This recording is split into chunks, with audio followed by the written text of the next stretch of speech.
Minu nimi on Heino Noor. Sünniaeg 24. aprill 1922. Sündinud Haapsalus ja seal ka kuni oma 18-19 aastani elanud, lõpetanud Haapsalu gümnaasiumi, cum laude ja üldse olen ma pidanud oma elu elama niimoodi, et püüda vähemalt olla nii, et kellelgi ei oleks minu küljest kinni hakata midagi. Nii et sellepärast ma olen püüdnud olla see, mida vanasti nimetati maxime cum laude, et ei oleks, see on minu põlvkonna muuseas ja ka siis edasi minevus elu käik on nüüd sundinud või kohustama, et kellelgi ei tohiks minuga olla midagi märkusi teha või nii edasi. Noh, võimalik, et on ka mingist eeldusest selles cum laude hinnete peale tegemaks. Aga mind on kohutavalt selles suhtes pärsitud või pidurdatud või takistatud ja see ongi see põlvkonna küsimus. Muuseas, mis puutub sünniaastast, siis sakslastel ilmub praegugi veel terve seeria kirjandust, raamatuid, jutustusi, romaane, mille üldpealkiri on Jahrgang 22. Seda sünniaasta 1922. See ütleb palju, sest sellele põlvkonnale, kuhu mina ka kuulun, ei olnud ette nähtud. Esiteks ei olnud ette nähtud väga kaua elada meestel eriti, sest nad sattusid sõdima või poeti sõtta edasi parimates eluaastates, alates 18-19, nii hästi Eestis kui ka üldse Euroopas võeti sõtta, nagu ikka, mobiliseeriti või kutsuti või nii-öelda astusid ise kodumaa kaitseks või kellegi vastu või kellegi poolt. Nii et see põlvkond oli suhitud olema kas kellegi poolt või kellegi vastu. Teisiti öeldes, võõrsõnaga öeldes polariseeruma, vastanduma, omavahel üksteisega veel kellelegi. See tähendas seda minu jaoks, et olles püüdnud siis olla maksimalist, ütleme. Ma tsiteerin siin Nietzsche't, saksa keeles kuuluvate pärast eesti keeles. Wir sind nicht geboren, glücklich zu sein, sondern unsere Pflicht zu tun. Me pole sündinud selleks, et olla ilmus õnnelikud, vaid selleks, et oma kohust täita. Ja see kohuse täitmine oli meile sisse programmeeritud, sisse kasvatatud, kui soovite, siis sisse paugitud. Nii see põlvkond elaski ja mina sealjuures eriti püüdlikult täita oma kohust.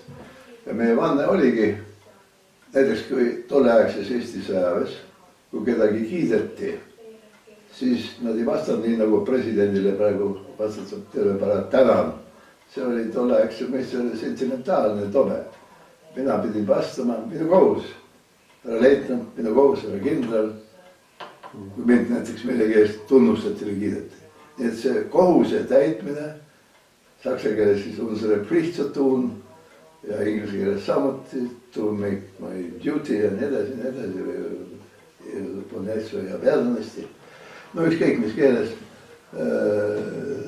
See oli meile jah sisse programmeeritud ja kaasa ka see, et iseendale võetud kohustuse täita 39-40 aastal tähendas see seda, et täita oma kohust oma Eesti isamaa eest, nii oli meie vanne, kinnitades ausõnaga, annan pühaliku tõotuse kõike teha, mis minu võimuses, et täita oma kohust oma Eesti isamaa eest. Pidulikult hämardatud saalis, küünlavalgel, laskudes ühele põlvele, sirutades käe niimoodi välja, 3 sõrme ja väike sõrm pöidla all, mis tähendas seda, et isiklikud huvid, pisikesed, tulid allutada üldistele huvidele. Ja kui see algab 7. eluaastast niimoodi, see oli skaudi tervitus ja ka siin noorkotka tervitus ja tüdrukutel samuti organiseerunud, aga enamasti kõik olid organiseerunud. Siis ma juhin tähelepanu, ma ei tea, kas see nüüd filmi läheb see, et just see pisikeste isiklike huvide allutatus üldistele suurtele huvidele. No, riiklikele, rahvuslikele, rahvus oli omate kategooria, rahvuse huvides, rahvuslus, natsionalism, kui soovite. See oli tolleaegne mitte ainult maailmavaade, mingisugune üks paljudest, vaid see oli kasvatus maast madalast. Ja vaat seda sümboliseeris vaat see sama igapäevane skaudi tervitus või noorkotka tervitus või kolm. Nii et see on sümbol, milles me oleme kasvatatud. See tähendas ka seda, et tuli täita oma kohust, aga see tähendas ka seda, et selle oma kohuse täitmise eest sai see põlvkond ja minust veel vanem põlvkond, minu vanemad said edasi väga rängade katsumuste, ränkade karistuste osaliseks. Seda ikkagi, seda kohustusi, seda käsu täitmist, käsk on vanem kui meie ja nii edasi. Ja vaat selle isamaa eest seismise, võitlemise eest lõppkokkuvõttes pisut etteruttavalt minu emakene pidi Sverdlovski sisevanglas внутренняя тюрьма režiimiga hukkuma või tundma timuka kuklalasku. Ja seda ta pidi tundma oma ainsa poja, seda minu sünnipäeval 24. aprillil 1942. Ja samas teadma, et tema lapse isa, tema mees, Karl Noor, ema nimi oli Salme Noor, Karl Noor maha lasti 3 päeva varem, 21. aprillil 1942. Aga mu ema kukkus või kuidas soovitud, tulistati surnuks, ütleksin mina, oma ainsa poja sünnipäeval, olles reedetud, üles antud juba 2. juunil. Selle kohta on endale pärast näidatud dokumenti oma ema mahalaskmise toimikust. See tähendab Haapsalus Nõukogude võim oli siis, no ütleme 7 või 8 kuud vana, kui hakati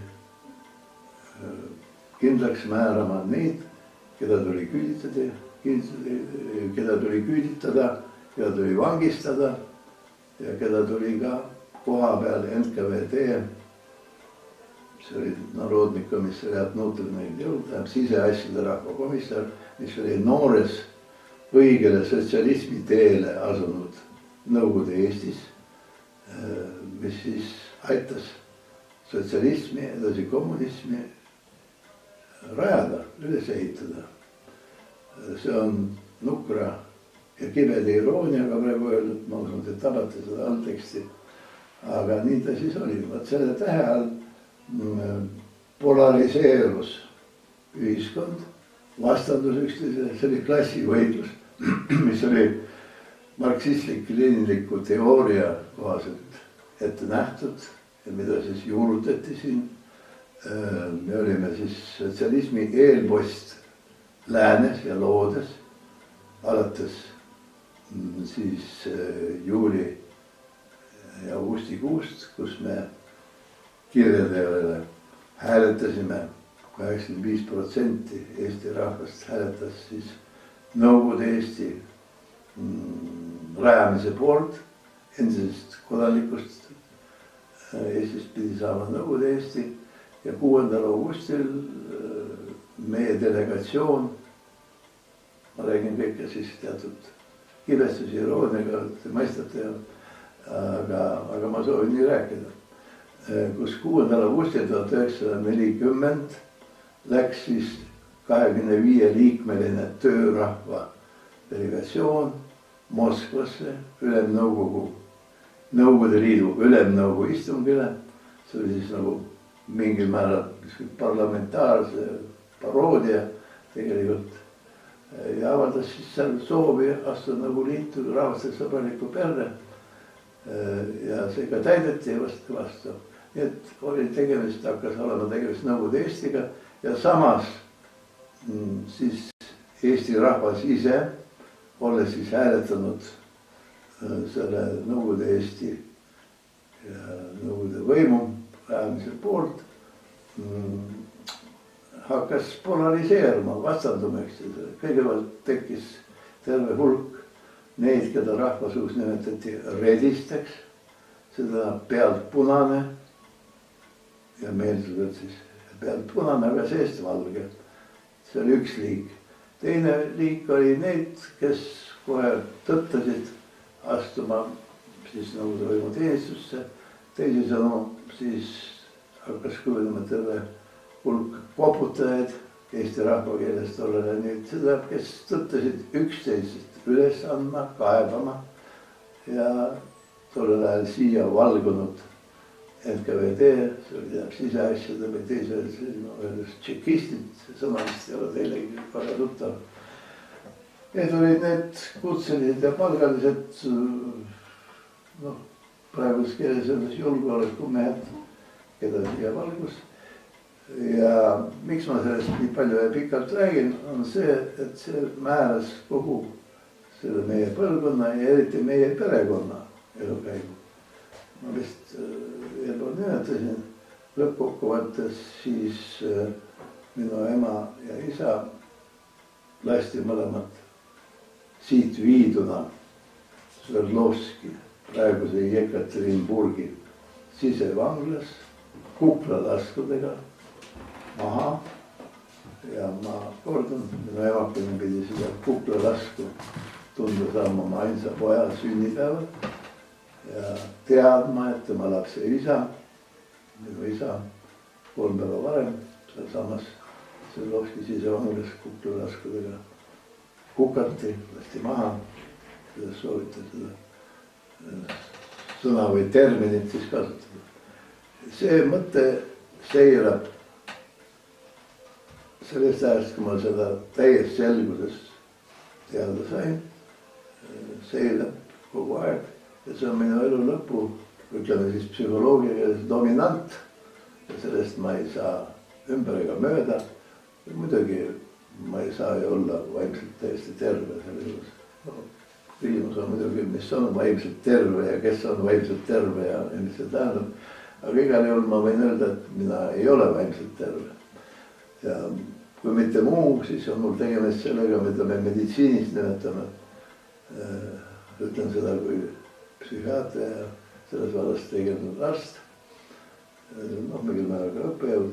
See on see posttraumaatiline stresshäire ehk inglise keeles PTSD, posttraumatic stress disorder. Tähendab läbi tehtud sügavad vapustused, katastroofid. Need jätavad oma jälje psüühikasse paratamatult. Kusjuures neid katastroofilisi elamusi või katastroofe endid on 2 liiki.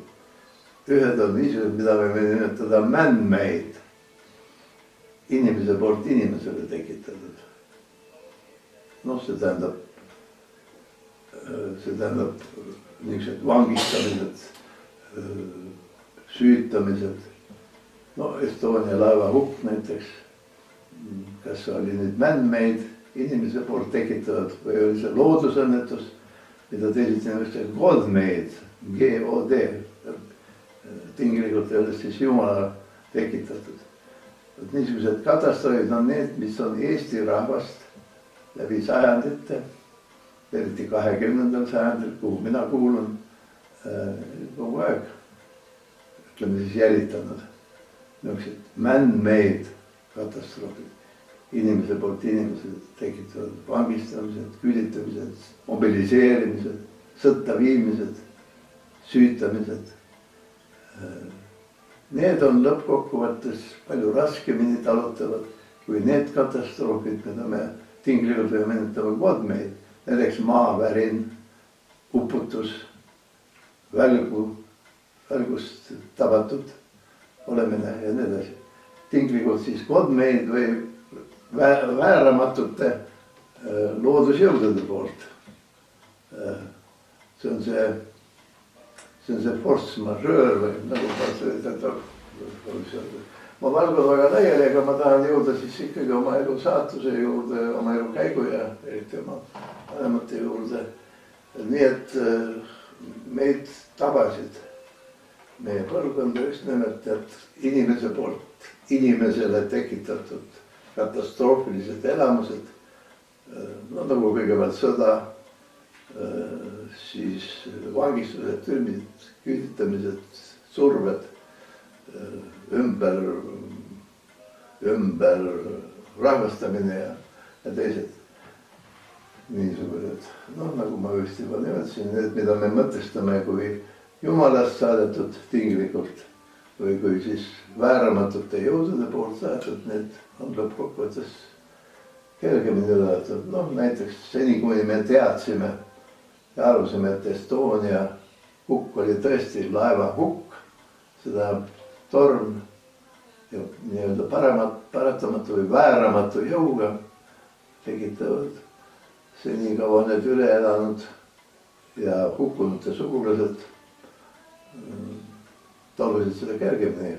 Aga see, kui hakati selgitama, et see oli võib-olla mingiste inimeste poolt, kas mingi sabotaaži või mingiste agentide või tea mille poolt, see mõjus nendele üle elanutele ja nende sugulastele, lähedastele halvemini. Ja nii ka need minu elu ja minu põlvkonna, eriti meie perekonna saatus minule lähedane on kindlasti ikkagi inimese poolt inimesele tekitatud. Kas me nimetame kurjadeks inimesteks või nimetame neid kommunismi teostajateks või see on teine asi, või see klassivõitluse proletariaadi diktatuuri, tolleaegses keeles öeldes paratamatu kaasnähtus, see on juba nii-öelda vormistamise ja väljenduste küsimus, aga et need olid inimese poolt inimestele ükskõik siis mille või kelle nimel näiliselt. See on raskesti talutav ja raskesti seletatav ja ka järele ka raskesti kuulutav. Nii et minu isikus on veel tegemist ühe selle sama traumajärgsestes häirel kannatavat mehega, kellel muidugi on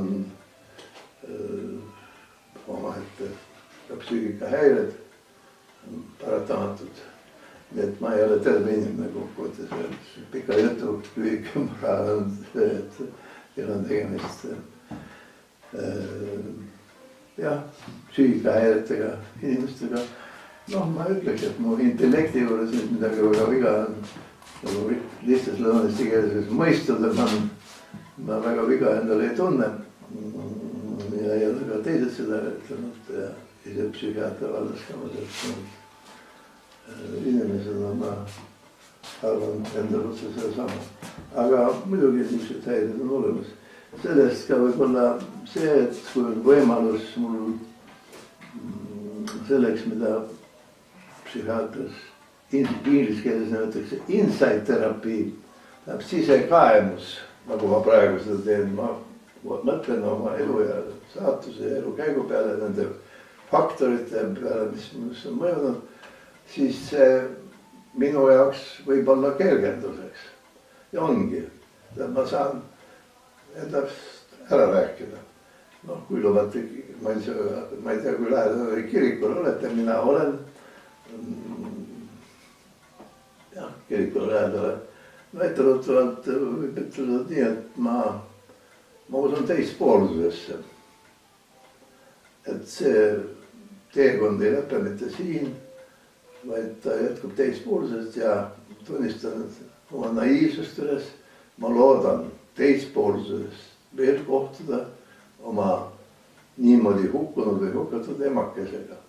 Ma tean väga hästi, et see on natuke naiivne, võib-olla paneb õlgu kehitama kedagi kuulajat või muigama, võib-olla, aga minu jaoks on see mu elamise viis. Uskuda teispoolsusesse, kus on elu vabam, kus ma olen selle psüühika koormusest tohutust, minu jaoks tohutust psüühika koormusest või lastist vaba. Ja tõesti, ma naiivselt arvan, et ma ei saa olla, et see oli kõik, et mu emakene, kes minu sünnipäeval pidi Kukla-Lasuga Timuka Kukla-Lask, ma pärast tahan teile kirjeldus, kus see Timuka kirjeldus on ka olemas. Et see oli kõik ja see ongi kõik. Nii et see on minu, kui soovite, siis see, mida me nimetame credo, minu uskumus, minu veendumus, see uskumine teispoolsusesse. Mis puutub kirikusse endasse, ma olen jah, tõepoolest Haapsalu Luteri koguduse liige, olen sinna koguni auliikmeks valitud ja nii edasi, sest üks minu väljunditest või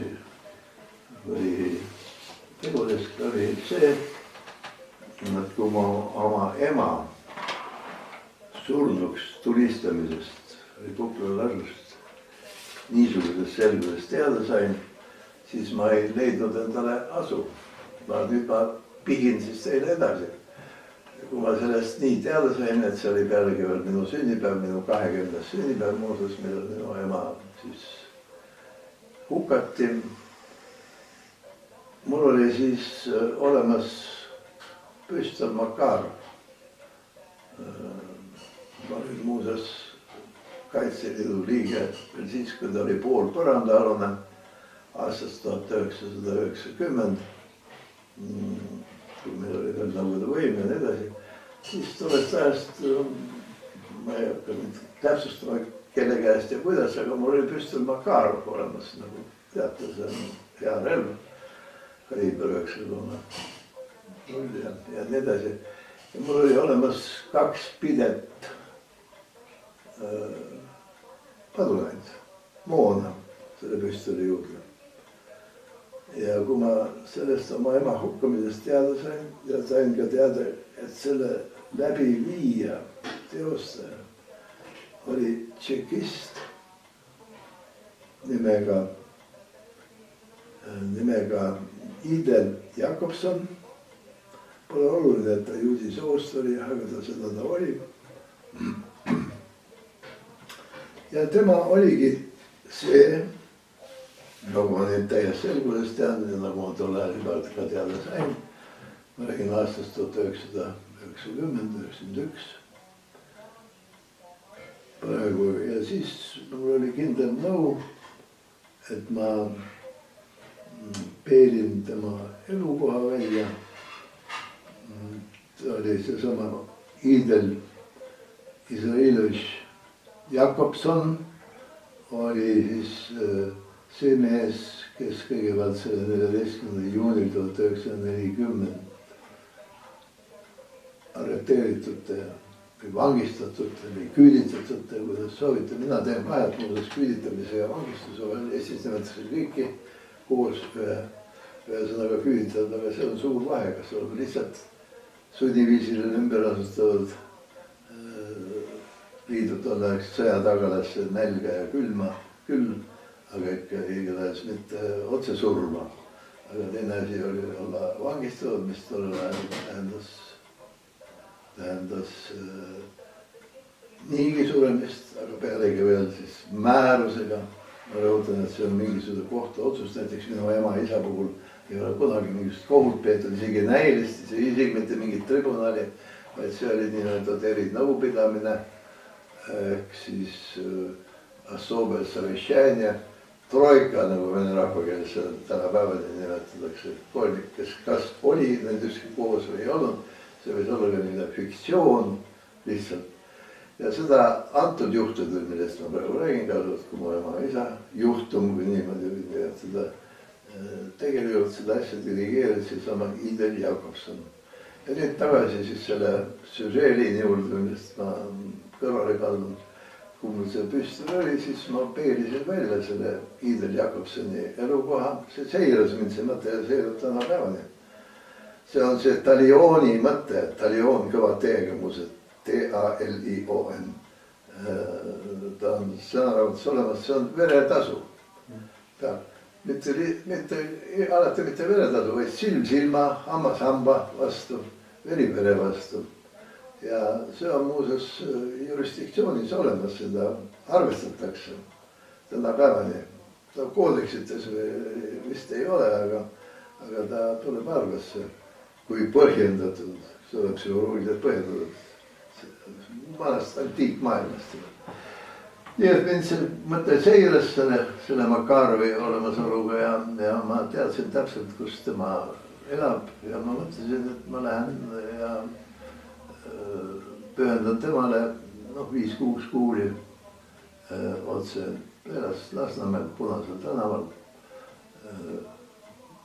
Aga numbrid veel. Ükskõik, see pole nii oluline, aga siis tema jätta taksus olid samad taliooni veretasu. Põhimõttel teise ilma saata. Kui mu emakese ja isa tegeliku surnuks tulistamise tegeliku korraldajat. See on muuseas, ma võin teile pärast näidata mu emakese ja isa toimikut, kus on see dokumentaalselt kirjas. Nii et Idel Jakobson muidugi nad ei hakanud, tema ei hakanud oma käsi määrida. See on see sama, mida te praegu teete, see on see sama insight, sisekaemuse teraapia seanss minu jaoks praegu. Ja siin see Artur on, ta on juba tuntuks saanud. Siin on Leila Madonna lapsega. Siin on tema kirjeldus ka, ma ei tea, kas ma praegu. See on tahutud toominga puust. Selle autor on Hille Palm, kelle abikaasa samuti skulptor Lembit Palm. Tuli tal meelde, et tema kodukohas Purtsi jõe ääres Viru maal oli kunagi lebama jäänud üks mingisugune toomepuu pakk. Ja see on, ega toominga puu ei saa väga jäme olla, sellepärast on see Leila Madonna siin ka mis sale ja võib-olla on ka liigagi sale. Aga ta mälestab siis, siin on siis seal tahvel, mis kõlab läinega, siin on in memoriam martüüri matrum estonical vestiemade. Ma olen teile pärast selle kaardi. Võetage kinni, ma toon selle mälestuskaardiga näidatud, et see võite siis ühesõnaga, see oli minu väljund selle asemel, et teise ilma saata Idel Jakobson ja seejärele ma jätsin ütlemata, ma oleks, kui ma seal Idel Jakobsoni tema korterist Lasnamäel Punasel tänaval, number see ja see, korter see ja see, kui ma oleks tema maha lasknud, siis ma oleks läinud oma idee ja mõttekohaselt, oleks läinud oma kodulinna Haapsalusse, oma sünnimäe juurde ja ülejäänud kuulidega kindla peale ise oma elu ka lõpetanud. Ma ei oleks mingil juhul tahtnud veel kord mingisuguse kohtulavastusega, ehkki kergendavatel, võib-olla psühholoogiliselt kergendavatel asjaoludel, aga ikkagi kui teise inimese elu kustutanud, ei oleks tahtnud minna kohtule, nii et ma oleks oma elu lõpetanud kindlasti. Võib-olla pisut romantiliselt Haapsalu lahe kaldal oma sünnimäel ees oleks oma elu selle sama püstoliga oleks tulistanud. Ma olen palju lasknud ja laskmist hea laskur olnud, nii et ma oleks teadnud, mis ma teen ja oleks oma elu kindlasti seal samas lõpetanud selle Idel Jakobsoni elu lõpetamise järgi. Aga ma ei teinud seda, esiteks jah, mu emakene siis ilmus ja teiseks me otsustasime vaimulikuga, et kas teha siis üks suur kroonlüht, aga see tundus väga, päris lihtsalt öeldes mage olevat ja siis nii saigi siis Haapsalus ristimiskaabelis see ema altar, nii nagu ta siin on püütud kujundada, muuseas siin selle Leinava Madonna, kes hoiab siis lapsukest süles ja on tahutud toominga puust. Selle ees on siin kastikene, mis on Siberist, nendest vaevapaikadest, Eestist küüditatute ja arreteeritute vaevapaikadest toodud mullaga. Muuseas omal ajal selle reisi sinna Siberisse, see oli 1989, nendesse vaevapaikadesse, Uraalidesse korraldas omal ajal keegi muu kui Edgar Savisaar, kes oli valitsuse eesotsas tollele. Nii palju kõrvale ka Edgar Savisaare, kes on siinsamas meie lähedal praegu. Ma ei tea, kas ta tänase seisu on juba teadusele lubatud või toodud või mitte, see pole tähtis, aga see on ilmus kaugele kõrvale teemast, aga see on üks ja sama Eesti elu, Eesti inimeste teema. Muuseas, kui veel kõrvale kallada, ma olen märganud, et need, kes kirusid koos paljude teistega, Eestis oli ju hea toon, on osalt veel praegugi, kiruda Savisaart, eks ole, et on seal venesõbralik liikselt ja nii edasi, no igal juhul kiruda teda.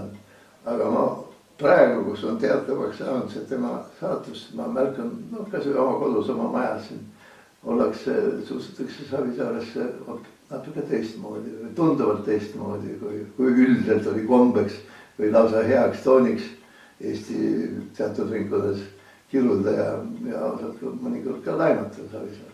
Aga praegu on tärganud mingisugune temale kaaselamine või kooselamine ja kõigil on pärast ennus kahju. Keegi ei kiru igatahes teda. Aga see oli lootuselt kõrvale jälle teemast hoopis. Palun vabandust. Aga vahel need aktualiseeruvad need mõtted ja teemad.